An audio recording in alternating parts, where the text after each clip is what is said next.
आज के व्याख्यान में सभी विद्यार्थियों का स्वागत है। आज का विषय है सांख्य योग दर्शन में त्रिविध दुख एवं उसकी निवृत्ति। भारतीय षड दर्शन की परंपरा में सांख्य योग दर्शन का एक विशिष्ट महत्व है। षड दर्शन अर्थात न्याय, वैशेषिक, सांख्य, योग, मीमांसा, वेदांत, ये 6 दर्शनों की सशक्त परंपरा में सांख्य दर्शन प्रायः प्राचीनतम माना गया है, जिसके रचयिता महर्षि कपिल मुनि हैं। सांख्य दर्शन का नाम सांख्य इसलिए स्वीकार किया गया है क्योंकि यह सृष्टि की व्याख्या के लिए 24 तत्वों को स्वीकार करता है।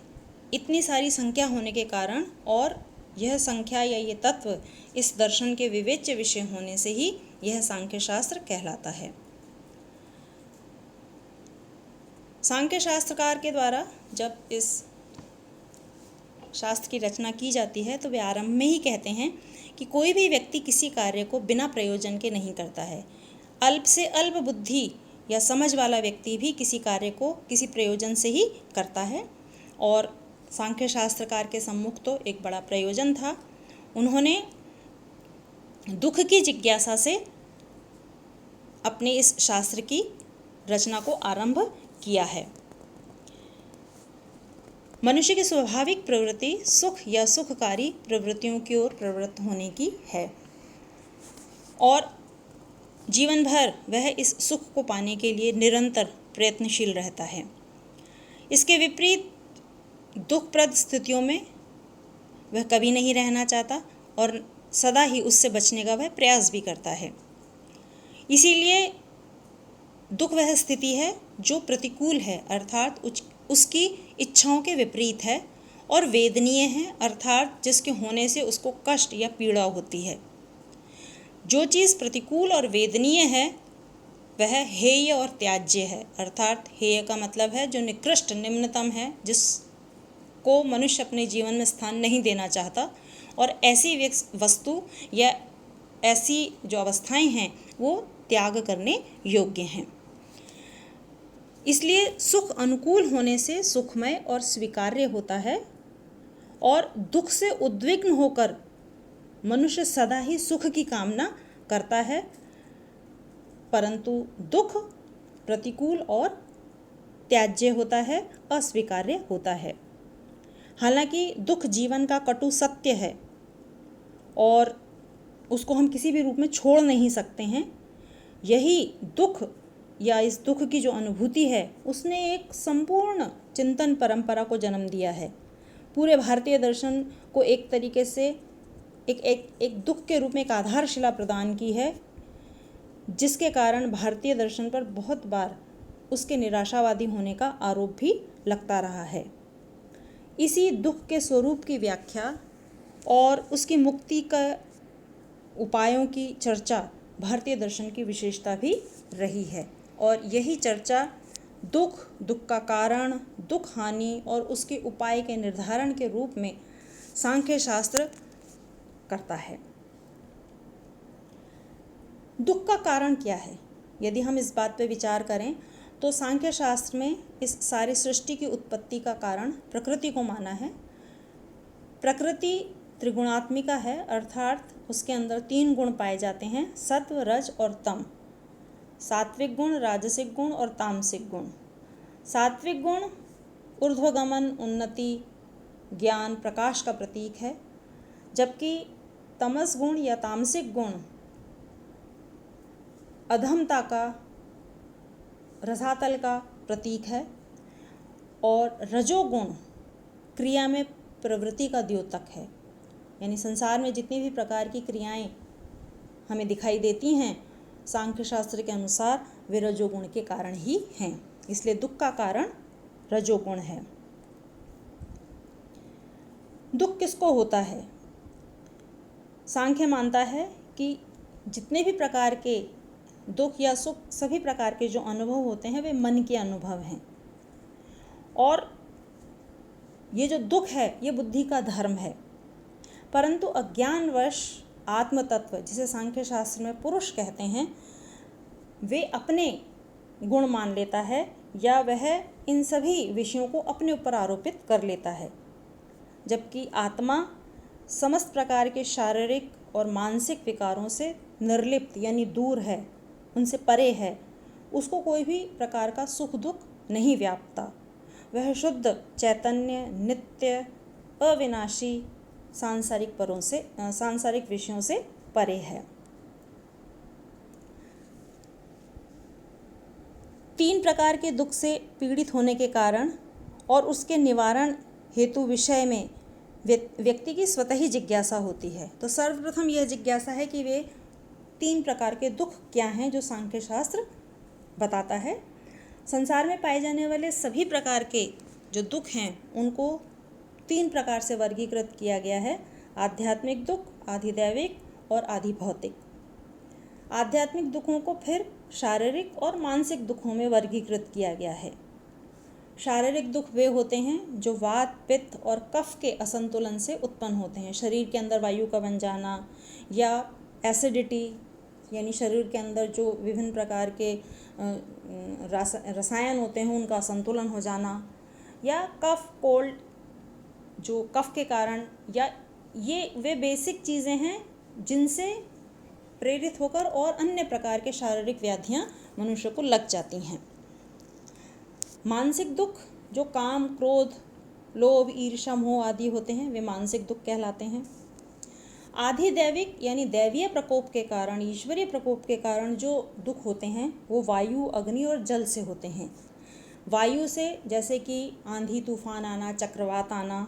अग्नि से कहीं पे आग लग जाना, हम देखते हैं भीषण आग लग जाती है, जान और माल की हानि हो जाती है, बहुत सारे लोगों को कष्ट हो जाता है। जंगलों में भीषण आग लग जाती है, अग्नि से उत्पन्न होने वाले कष्ट हैं। ऐसे ही जल से उत्पन्न होने वाले कष्ट, बाढ़ का आ जाना, सुनामी आदि आ जाना, ये सब जिनसे मनुष्य को कष्ट होता है वो आधिदैविक दुख कहलाते हैं।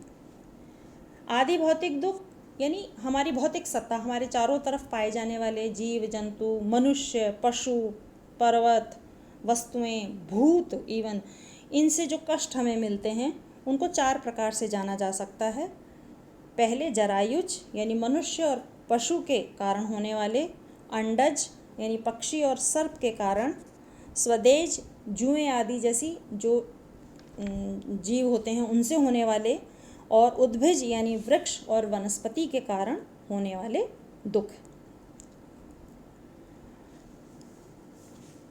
वाचस्पति मिश्र कहते हैं कि यदि संसार में दुख ना हो या दुख हो परंतु उसके निवारण की इच्छा ना हो, या निवारण की इच्छा हो परंतु उसको दूर यानी दुख को दूर नहीं किया जा सके, उसको दूर करना संभव ना हो, तो कोई भी व्यक्ति उसके लिए प्रयास नहीं करेगा। तो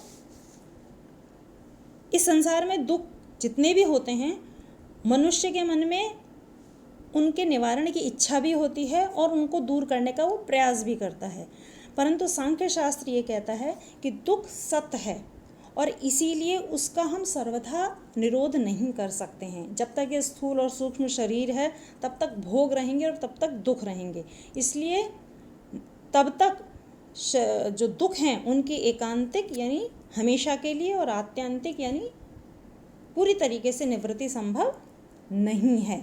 और इसीलिए सांख्य शास्त्र ये भी मानता है कि दुख को हम इस तरह से देख सकते हैं कि दुख का आविर्भाव होता है और तिरोभाव होता है, यानी उसका वो प्रकट होता है और फिर वह छिप जाता है।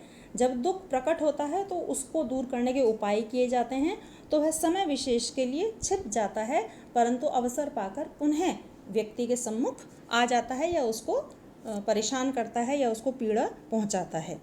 तो इसलिए दुख का जो दूर करना है वो स्थायी रूप से नहीं संभव है, अस्थायी रूप से संभव है, और उसके लिए व्यक्ति विभिन्न प्रकार के उपाय अपनाता है। और वे उपाय क्या हैं? पहला उपाय है लौकिक उपाय, यानी जो संसार में पाए जाने वाले दुख हैं उनको सांसारिक उपायों से दूर करना लौकिक उपाय कहलाता है। जैसे आध्यात्मिक दुख में हमने देखा शारीरिक प्रकार के दुख होते हैं, मनुष्य को चोट लग गई, दर्द हो गया या अन्य किसी प्रकार का उसको पीड़ा हो गई, तो ये जो शारीरिक कष्ट है उनको दूर करने के लिए हम डॉक्टर के पास में जाते हैं, चिकित्सक के पास में जाते हैं। वो हमें दवाइयाँ देता है, विभिन्न जड़ी बूटियाँ देता है। बहुत सारी वैकल्पिक चिकित्सा पद्धतियाँ हमारे यहाँ पे मौजूद हैं। व्यक्ति अपनी सुविधा से और समझ से उन पद्धतियों के माध्यम से अपने रोगों का इलाज कराता है, पीड़ा को दूर करता है, दुख को दूर करता है और शांति पाता है। परंतु हम सभी जानते हैं कि ये दुख हमेशा के लिए दूर नहीं हो जाते हैं। वही दुख या किसी अन्य रूप में दुख हमारे शरीर को फिर पीड़ा पहुंचाते हैं और हम फिर उसके लिए उसको दूर करने का प्रयास करते हैं। ऐसे ही जो मानसिक दुख होते हैं, ईर्ष्या है, लोभ है, ये सब हमारी अनियंत्रित इच्छाओं और अभिलाषाओं के कारण होते हैं। तो यदि व्यक्ति इन पर नियंत्रण कर लेता है तो इन मानसिक कष्टों को भी वश में कर सकता है। आधिदैविक दुखों को मणि है, मंत्र है, औषधियाँ हैं, अनेकों पद्धतियाँ हैं जिनसे इनको दूर किया जा सकता है। आदि भौतिक दुख, जैसा कि हम पहले भी देख रहे थे कि हमारे आसपास जितनी ऐसे जीव जंतु पशु वस्तुएं हैं जो हमें कष्ट पहुंचाती हैं, तो यदि हम उनसे दूरी बना लें या कष्ट पहुंचाने वाली वस्तुओं के संपर्क में ना जाएं तो हमें आदि भौतिक प्रकार के दुख नहीं होंगे। साथ ही नीति शास्त्र का अभ्यास करने से भी हम इन दुखों को दूर कर सकते हैं। परंतु सत्य तो यही है कि ये सभी दुख स्थायी तौर पर दूर नहीं होते हैं, अस्थायी तौर पर ही होते हैं। समय और अवसर मिलने पर ये पुनः उभर के आ जाते हैं। तो ऐसे में कुछ इनसे बेहतर उपायों की चर्चा की गई जो लौकिक उपायों के मुकाबले अधिक स्थायी हों, और वे उपाय हैं वैदिक उपाय, जिसमें कर्म कांड, यज्ञ, हवन, दान, पुण्य आदि को रखा जाता है। और ऐसा माना जाता है कि इनका सहारा लेके व्यक्ति इतने पुण्यों को अर्जित कर सकता है कि फिर उसके जीवन में दुखों की कमी हो जाए या दुख खत्म हो जाए। भारतीय धर्म दर्शन संस्कृति में स्वर्ग और नरक की अवधारणा स्वीकार की गई है, जिसमें और उनको तार्किक रूप से उनको समझाया भी गया है कि स्वर्ग वह स्थान है जहाँ सभी वस्तुएं सर्वसुलभ होती हैं, जहाँ व्यक्ति अगर चला जाता है तो जाने के बाद में उसको किसी प्रकार का कष्ट नहीं होता है। और इन्हीं अवधारणाओं को ध्यान में रख के, क्योंकि ये व्यक्ति के जीवन के उपरांत प्राप्त होने वाली अवस्थाएं हैं, तो व्यक्ति जीवन भर ऐसे पुण्य कर्म करता है इस अपेक्षा के साथ, इस आशा के साथ कि इन अर्जित पुण्यों के सहायता से जब वो अगले जीवन में जाएगा तो वहाँ उसको एक ऐसी सुखप्रद और सुखों से भरा हुआ जीवन मिलेगा जहाँ कोई कष्ट नहीं होगा। और उसके लिए वह विभिन्न प्रकार के कर्मकांड आदि करता है, यज्ञ करता है, हवन करता है। परंतु इन वैदिक उपायों को अपनाने में कुछ कठिनाइयाँ हैं। जैसे कि पहली बात तो हर व्यक्ति के अंदर इतना सामर्थ्य नहीं होता है कि वो इन वैदिक कर्म कांडों को अपनाए, अनुष्ठानों को करे, क्योंकि इन वैदिक अनुष्ठानों को करने में बहुत सारी धन संपदा संसाधनों की ज़रूरत होती है। दूसरी बात कि जब इन अनुष्ठानों को किया जाता है तो देवताओं को प्रसन्न करने के लिए विभिन्न प्रकार की पशु या नर बलि दी जाती रही, और जब ये बलि दी जाती है तो उसमें बहुत सारा मानसिक बल का ह्रास होता है और अर्जित पुण्य जो हैं उनमें कमी आ जाती है, क्योंकि हिंसा किसी भी रूप में स्वीकार्य नहीं होती है। तीसरी बात जो सबसे महत्वपूर्ण है कि व्यक्ति अपने इन अर्जित पुण्यों को जब इनका उपभोग करता है तो ऐसा तो नहीं है कि ये अनंत हैं या असीमित हैं, यानी जो कभी ख़त्म नहीं होंगे, क्योंकि एक निश्चित जीवन की अवधि में अर्जित जो पुण्य हैं वो उनकी अवधि भी एक निश्चित ही होगी। ऐसा सोचते हैं कि हमने बैंक में बहुत सारे पैसे जमा किए हैं और अब हम उस बैंक में पैसे जमा नहीं कर रहे हैं बल्कि निकालते चले जा रहे हैं, तो एक समय ऐसा आएगा कि जब सारे पैसे निकल जाएंगे हम ज़ीरो बैलेंस पे आ जाएंगे। तो ठीक वही स्थिति इन अर्जित पुण्यों की होती है कि हम जीवन भर अच्छे कर्म करते हैं, उनका फल हमें तब तक ही मिलता है जितने पुण्यों को हमने जमा किया है। उसके पश्चात मनुष्य फिर उसी दुख के क्रम में फंस जाता है। ऐसे में सांख्य शास्त्र जो उपाय बताता है, जिसके जिस उपाय को अपनाने के पश्चात व्यक्ति की दुखों से एकांतिक और आत्यांतिक निवृत्ति हो सकती है, वह है व्यक्ताव्यक्त ज्ञेय विज्ञान। अर्थात व्यक्त से तात्पर्य है यह सारा दृश्यमान जगत जो हमें दिखाई देता है, जिसे हम प्रकृति कहते हैं। अव्यक्त वह मूल कारण जो इस सारी सृष्टि या दृश्यमान जगत का मूल कारण है, मूल प्रकृति या प्रधान। और तीसरा है ज्ञेय, ज्ञेय यानी चेतन सत्ता, पुरुष, जिसे सांख्य शास्त्र आत्मतत्व, जिसे सांख्य शास्त्र जिसे पुरुष कहता है, जिसके सानिध्य में आने से प्रकृति यह सारी सृष्टि का निर्माण करती है। यदि मनुष्य को इस ज्ञेय का ज्ञान हो जाता है, समस्त दृश्य अदृश्य और ज्ञेय तत्वों का ठीक ठीक ज्ञान हो जाता है, तो उसका अज्ञान मिट जाता है और वह विवेक युक्त हो जाता है। और इस विवेक युक्त से या विवेक युक्त होने से उसे परम ज्ञान की प्राप्ति होती है और वह समस्त प्रकार के दुखों से दूर हो जाता है। तो जो विवेक ख्याति है या विवेक ज्ञान है, वही सांख्य शास्त्र के अनुसार हमारे सभी प्रकार के दुखों को दूर करने का एकमात्र उपाय है। धन्यवाद।